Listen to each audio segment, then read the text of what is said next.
Alors, suite de la troisième leçon, personnalisation des pages générées automatiquement par Visual Studio.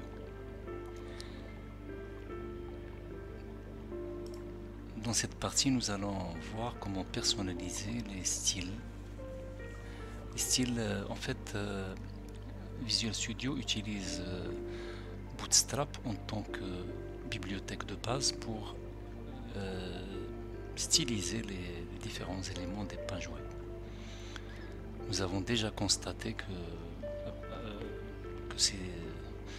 ces éléments sont utilisés dans la première présentation.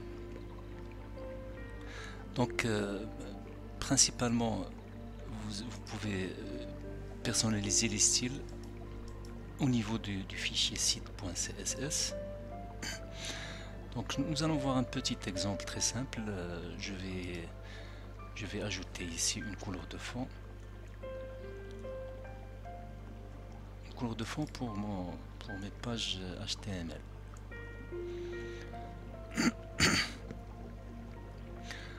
Alors, prenons par exemple la couleur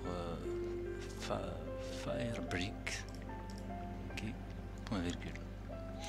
Donc, je sauvegarde mon fichier et je lance l'exécution de mon application.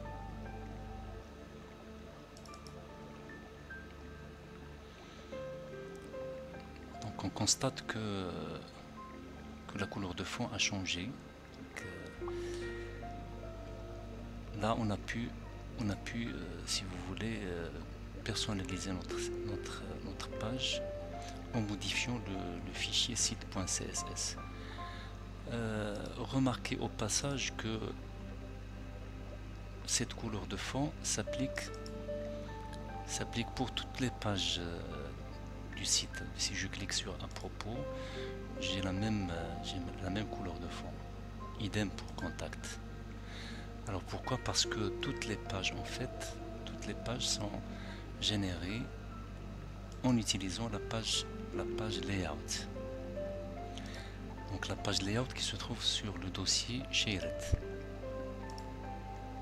Alors vous constatez que cette page layout fait appel au fichier site.css.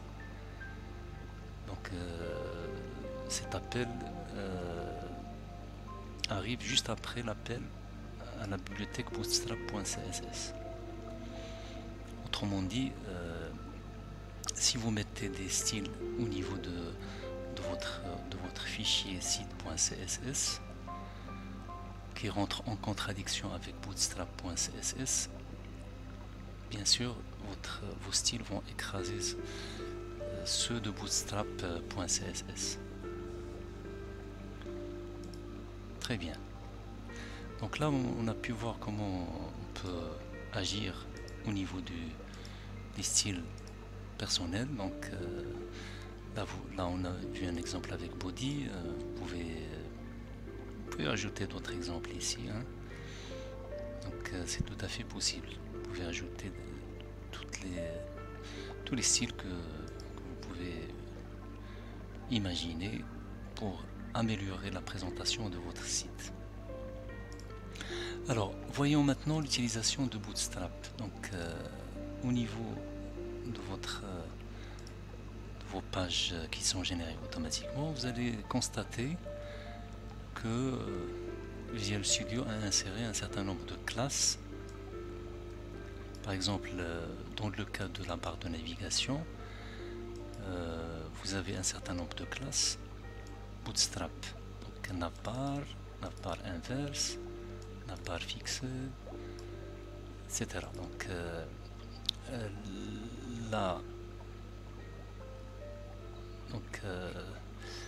au niveau par exemple ce niveau navbar collapse. Donc ça, ce sont deux classes de Bootstrap.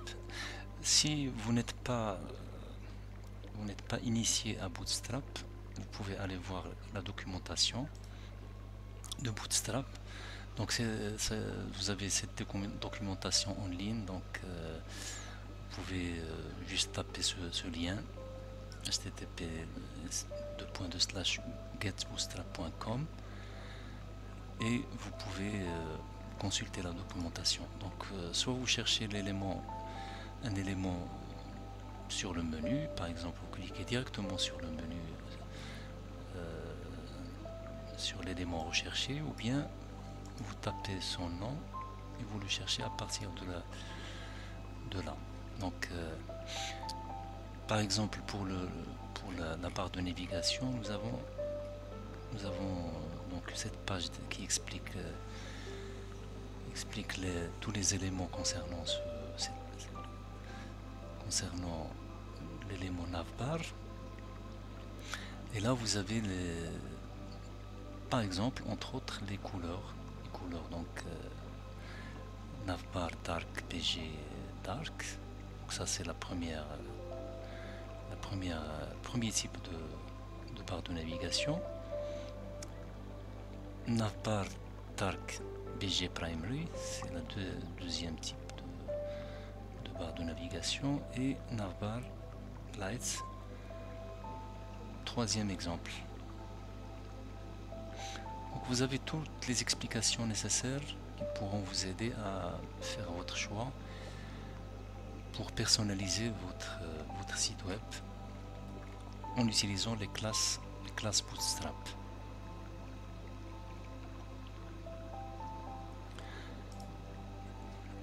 Bien, donc nous avons terminé pour cette partie. À la prochaine.